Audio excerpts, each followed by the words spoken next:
विचर्चिका के बारे में पढ़ रहे थे, दैट इज एक्जिमा जिसे हम बोलते हैं। तो ये किस तरह से होता है, हम वहां तक पहुंचे थे। कौन कौन से जो है निदानस होते हैं। मेरी आवाज आ रही है ना? कोई मुझे बता देगा। हमने यहाँ तक कर दिया था कि मिथ्या विहार जो रहते हैं, क्या उनको नहीं करना चाहिए। अगर कुछ वो करते हैं तो इस वजह से जो है डिजीज जो है वो स्टार्ट होती है। फाइन। और पंचकर्म अगर वो उसका जो पंचकर्म करने के बाद जो विधान है, अगर वो उसको नहीं करते हैं अच्छे से, देन आचार हेतु अगर उनका बिहेवियर जो है वो सही नहीं होता है, बड़ों के लिए, एल्डर्स के लिए, और जो हमारे गुरु होते हैं उनके लिए, जो हमारे पेरेंट्स हैं उनके लिए, और we are not kind lovable, जो हमारे बराबर के लोग हैं, हमारा जो आचार है, बिहेवियर, वो सही नहीं है। तो वो ये भी हमारे आचार्यों ने जो है इस डिजीज का एक कारण बताया हुआ है। पूर्व रूपस ऑफ विचर्चिका। तो पूर्व रूपस मतलब जब ये डिजीज मैनिफेस्ट होती है तो एक अपना कंप्लीट जो इसका सिम्टम्स होता है, कंप्लीट सिम्टम्स से पहले जो है हमें क्या क्या सिम्टम्स जो है देखने के लिए मिलते हैं। तो ईचिंग, और वहाँ पे थोड़ा पेन, या फिर कुछ ब्लड या फिर water secretion, over dryness, then वहाँ पे small small pimples like structure, या कलर डिस्कलरेशन ऑफ स्किन। इस तरह के सिम्टम्स जो हैं वो हमें देखने को मिलते हैं डिजीज को कंप्लीट अपने रूप में आने से पहले। संप्राप्ति ऑफ विचर्चिका मीन्स ये जो डिजीज है ये किस तरह से होती है। तो वही जब गलत आहार विहार, जो उसके कारण जो है, अगर उनका सेवन होता है तो उससे क्या रहता है, जो दोषास हैं वो विशिएट होते हैं। और जो भी स्किन डिजीज है उसमें हमने माना है कि तीनों दोषास जो हैं विशिएट होते हैं। इसीलिए जो है, जो स्किन डिजीजेस होती हैं वो हमने बहुत टफ मानी है कि ये जो है ट्रीटमेंट करने के लिए बहुत टफ है। और साथ में ये डीप रूटेड भी होती हैं, ये अंदर तक जो है ये फैल जाती हैं। तो जो त्रिदोष इसमें वात पित्त कफ तीनों का प्रकोप हो जाता है। फिर धातुस में भी जो है ये त्वचा, रक्त और मांस धातु, अंबु, वहां तक ये मीन्स डीप रूटेड जाती है ये। सो बस जो चारों ये धातुएं हैं उन सब में जो है इम्यूनिटी जो है। ठीक है, तो जो जो भी इसके कारण हेतुस रहते हैं उसकी वजह से जो भी हमारी स्किन डिजीज रहती है उनमें तीनों दोषास का प्रकोप हो जाता है। तीनों दोषास के साथ साथ जो त्वचा, जो धातुस रहती है उसमें चार धातुस भी प्रकोपित हो जाती हैं। इसीलिए जो इसमें जो ये ट्रीटमेंट होती है इस डिजीज की वो बहुत ही डिफिकल्ट होती है, क्योंकि ये डीप रूटेड होती है हमारे शरीर में। और जो ये धातु जो है हमारी, जो सब धातु जो हम पढ़ते हैं आयुर्वेदा में, उनकी ये उनको ये बहुत ही शिथिल कर देती है, उनकी मीन्स उनको वीक कर देती है, इम्यूनिटी हमारी टोटली वीक हो जाती है। तो इसीलिए इसका जो ट्रीटमेंट होता है वो बहुत ही डिफिकल्ट होता है। और हमें जो है दोषास के साथ हमें मैनेज करके हमें ट्रीटमेंट करना होता है। जैसे कि हमने हमेशा देखा है कि आयुर्वेदा में हम जो भी ट्रीटमेंट करते हैं वो हम दोषास के अकॉर्डिंग करते हैं। अगर हम संप्राप्ति घटकास, जो हमने घटक वही होते हैं जो मतलब जो जो चीजें जो हैं इस डिजीज को करने में जो है उन्होंने अपना पार्ट प्ले किया।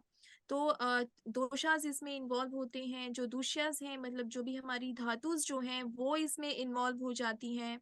और स्रोतस जो हैं, जो चैनल्स हैं, हमारी बॉडी में डिफरेंट डिफरेंट चैनल्स हैं जिसके थ्रू जो है फूड, न्यूट्रिशन, एवरीथिंग जो है, जो एक जगह से दूसरी जगह को जो है फ्लो करते हैं, आपका विटामिन्स, न्यूट्रिशन, एवरीथिंग। तो उसमें रस, रक्त, मांस और उदक वह स्रोतस इन्वॉल्व हो जाते हैं। और जो जाठराग्नि और धात्वाग्नि, तो जाठराग्नि जो हमारे स्टमक में जो है, जो हमारे फूड को डाइजेस्ट करने में हेल्प करती है, जो भी हम खाना खाते हैं हमारे मेटाबॉलिक सिस्टम को मैनेज करने में जो हेल्प करती है, वो भी डिस्टर्ब हो जाती है। और धात्वाग्नि होती है कि जो फर्दर क्योंकि एक बार जो फूड हमारा वहां पे डाइजेस्ट हुआ, जो पक गया, तो दोबारा फिर जैसे उसको फर्दर फर्दर हर एक जगह पे जाने के लिए और हर एक टिश्यू को न्यूट्रिशन देने के लिए उसे हर स्टेप पे उसको पकना बहुत जरूरी है। तो जिसको हम धातु अग्नि बोलते हैं। तो जो जो भी फायर है हमारी बॉडी में वो कम हो जाती है, क्योंकि जो स्टार्टिंग से जो न्यूट्रिशन है, दोषास है, धातु से, वो सभी हमारा जो है डिस्टर्ब हो जाता है इसमें। और जो भी सिम्टम्स है फिर हमारे जो है वो हमारे स्किन पे दिखने लगते हैं। तो इस डिजीज में जो है हमें कौन सी चीजों का ध्यान रखना चाहिए? तो सबसे पहले तो हमें जो स्किन डिजीजेज हैं, हमने नॉर्मल भी सुना है कि हमें पथ्य अपथ्य का बहुत ही ध्यान रखना चाहिए, क्योंकि इसकी ट्रीटमेंट भी हम ऐसे ही कर पाते हैं। स्किन डिजीजेस की ट्रीटमेंट में ऐसा नहीं होता है कि हम सिर्फ मेडिसिन लेने या सिर्फ हम पंचकर्म ले लें तो जो है पेशेंट जो है वो ठीक हो जाएगा। नो, उसे पथ्य, निदान परिवर्जन, शमन चिकित्सा, शोधन और रसायन चिकित्सा, इन सब का जो है उसको पालन करना ही पड़ेगा। तो हमें जो है इसमें लघु अन्न लेना चाहिए, तिक्त शाक, मतलब जो भी आपकी लीफी वेजिटेबल्स हैं। तो इसमें हमें मस्टर्ड, जो हम सरसों का साग बहुत ज्यादा नॉर्थ में हम यूज करते हैं, उसे हमें अवॉइड करना चाहिए। अगर हम सरसों के साग के अगर हम नॉर्मल बात करें तो नॉर्मल भी जो है इसे हमारे आचार्यस ने जो है इसे लेने से मना किया हुआ है, जो सरसों का साग होता है। तो पुरान धान्य, जो हमारा पुराना जो हमारा अनाज होता है, हमें उसे खाना चाहिए। अगर हम ओल्ड डेज को अगर हम याद करें तो क्या होता था कि एक स्टोर करके बड़े बड़े बर्तनों में स्टोर करके रखा जाता था, और उसे धीरे धीरे कंज्यूम किया जाता था। और जो भी हमारा नया आता था उसे अगेन हम दूसरी जगह पे स्टोर करके रखते थे। तो हमेशा हम पुराना जो अन्न होता था उसे यूज करते थे। जंगल मांस, घृत, मुदक, त्रिफला, भल्लातक, नीम, पटोल, सो दीज आर द पथ्य जो हमें जो है स्किन डिजीज में लेने चाहिए। यहाँ पे विचर्चिका का एक्सप्लेनेशन है जो एक्जिमा है, बट यस, नॉर्मल भी जो स्किन डिजीज होती है तो उसमें भी हमारे लगभग यही जो है वो पथ्य अपथ्य रहते हैं। और अपथ्य में हमें गुरु अन्न, जो भी हैवी फूड जो भी होता है वो हमें नहीं लेना चाहिए। अब हैवी फूड में आपके सब कुछ आ जाता है, जंक फूड आ जाता है आपका, बहुत ऑयली फूड आपका आ जाता है।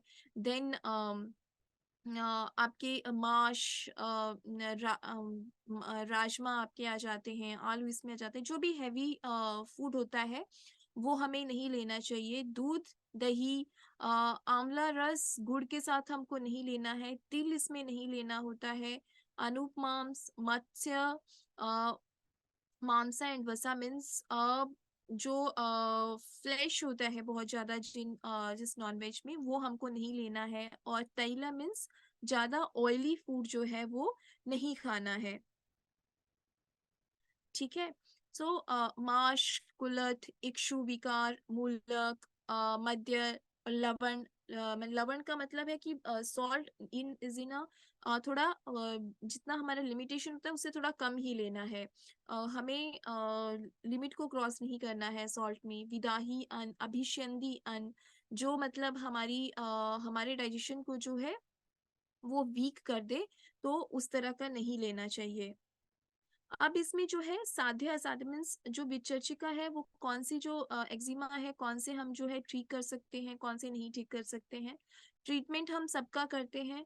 इवन समटाइम जो है जो अगर हमें लगे कि ये जो है बहुत ओल्ड डिजीज है और बहुत डीप रूटेड हो चुकी है, अगर हम इसको नहीं ठीक कर सकते हैं या फिर बहुत डिफिकल्ट है, लेकिन अगर हम प्रैक्टिकली हमने देखा है कि पेशेंट जो है वो बहुत मोटिवेटेड रहता है, मानसिक तौर पे वो बहुत स्ट्रांग होता है, और वो बहुत अच्छे से जो है अपनी ट्रीटमेंट को फॉलो करता है, तो वो ठीक भी होता है।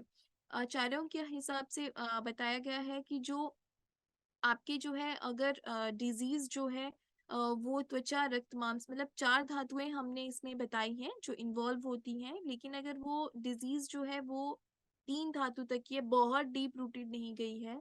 आपके मेद जो मतलब एडिपोज टिश्यूज हैं उन तक नहीं गई है, बोन्स तक नहीं गई है, तो उसको जो है इजिली जो है उसको ट्रीट किया जा सकता है।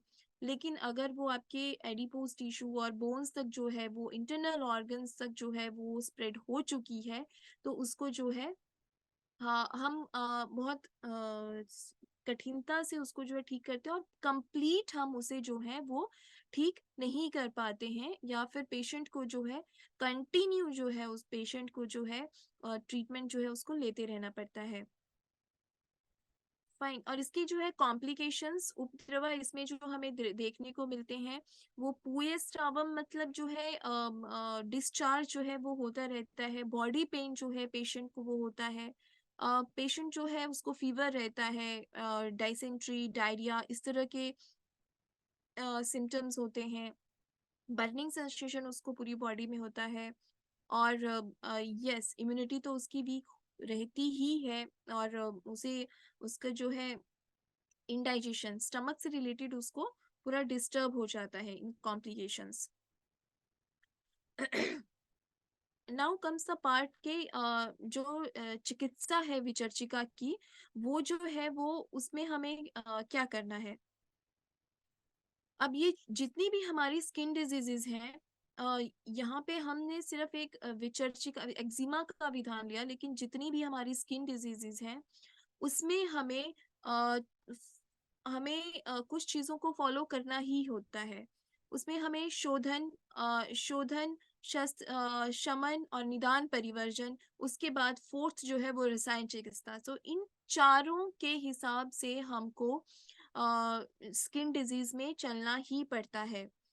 शोधन में अंतः परिमार्जन, बहिः परिमार्जन मतलब बाहर से भी जो है उसका कुछ भी हम लेप अप्लाई करेंगे, धारा करेंगे, तो एक्सटर्नल भी प्यूरिफिकेशन करेंगे और इंटरनल भी हम प्यूरिफिकेशन करेंगे, जो हम वमन विरेचन की जो हेल्प से हम करते हैं।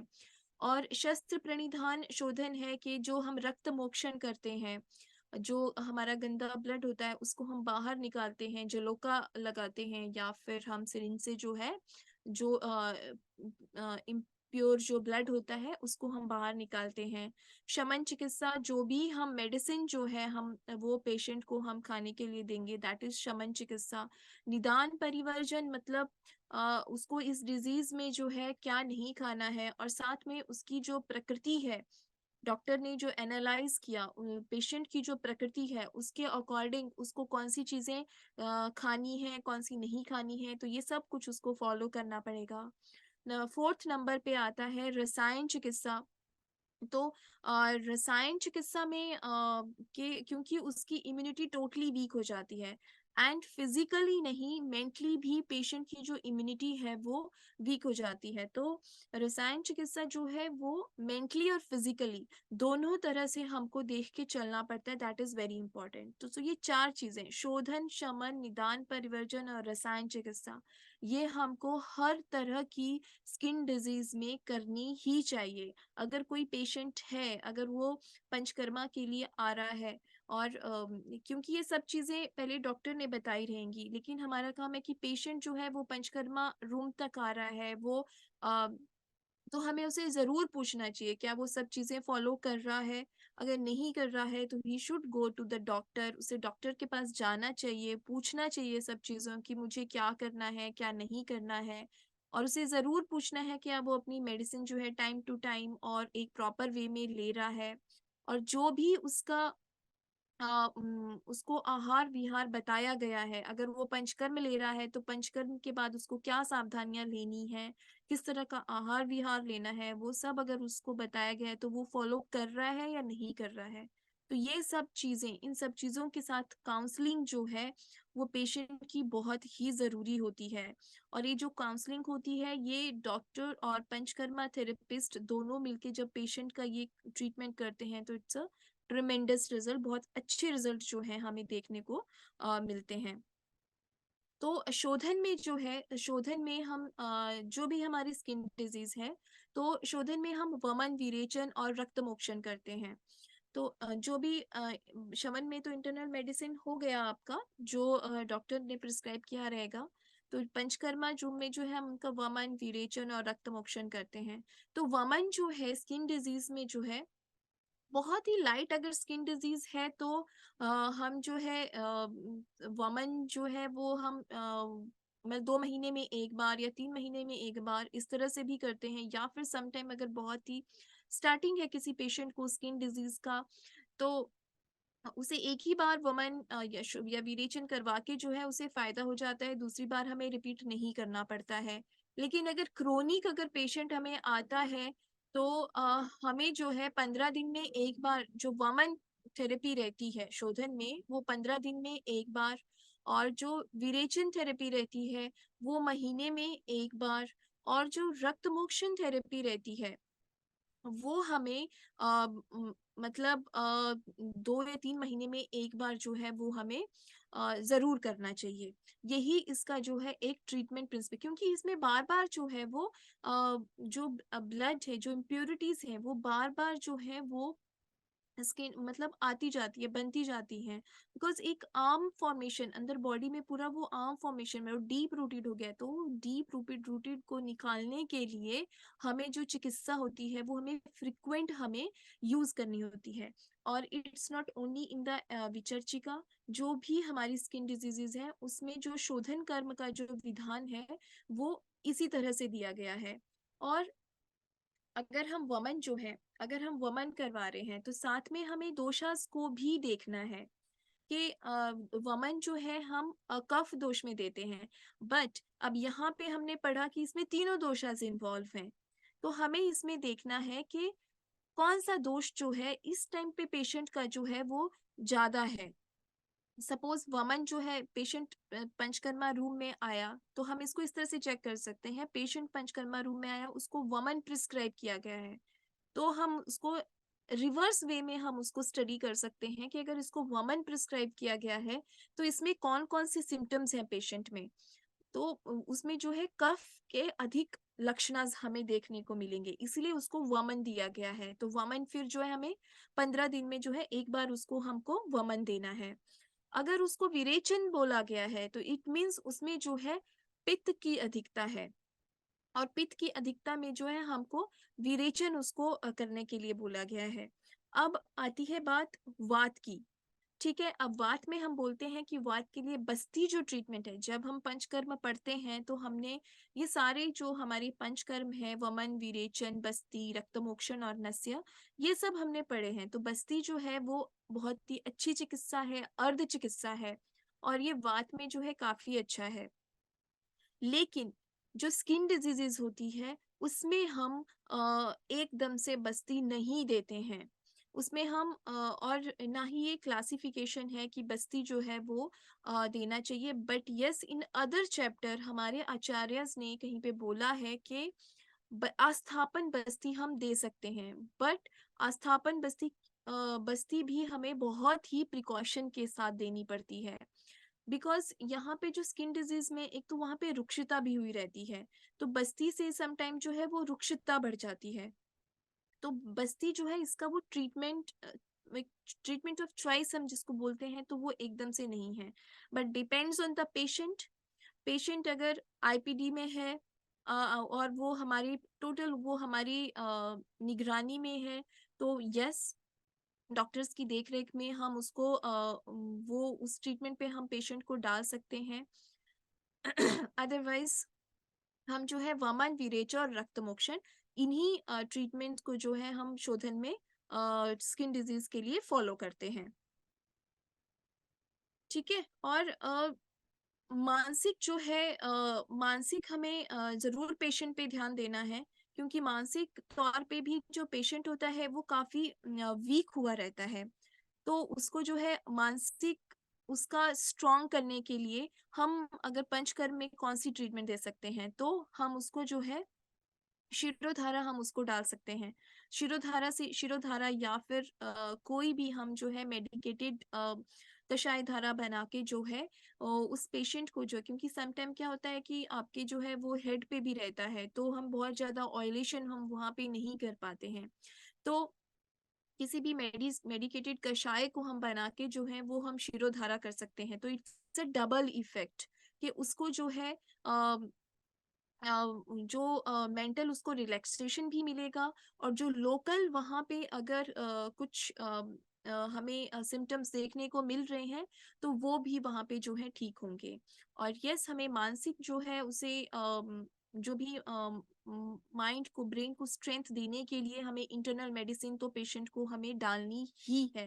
That is more more important. कोई भी रसायन रसायन मतलब जो इम्यूनिटी बूस्टिंग जो रहते हैं आयुर्वेदा में जो भी चीजें रहती हैं, और जो माइंड को जो है रिलैक्स रखे उस तरह के, तो ये दो चीजें तो मेडिसिन के साथ हमारी स्किन डिजीजेस में होनी ही चाहिए। Very very important. फाइन। अब ये हमारी शोधन चिकित्सा थी। तो उसके बाद शमन चिकित्सा हम कुष्ठ में देखें तो शमन चिकित्सा जो है वो वेरी करती है। There are lot of medicines in Ayurveda जो हमें जो है पेशेंट की प्रकृति और उसकी डिजीज को देख के ही हमको देनी होती है कि ये जो मेडिसिन हैं वो हमें देनी है। जैसे कुछ योगाज हैं, खदेर, निम्ब, पटोल, त्रिफला, तो बहुत से योगास जो हैं इनसे मिला के बने हुए हैं, तो वो हम प्रिस्क्राइब करते हैं। और एक्सटर्नल एप्लीकेशन भी हम शमन चिकित्सा में करते हैं। जो हम उसमें हम लेप लगाते हैं, जो स्किन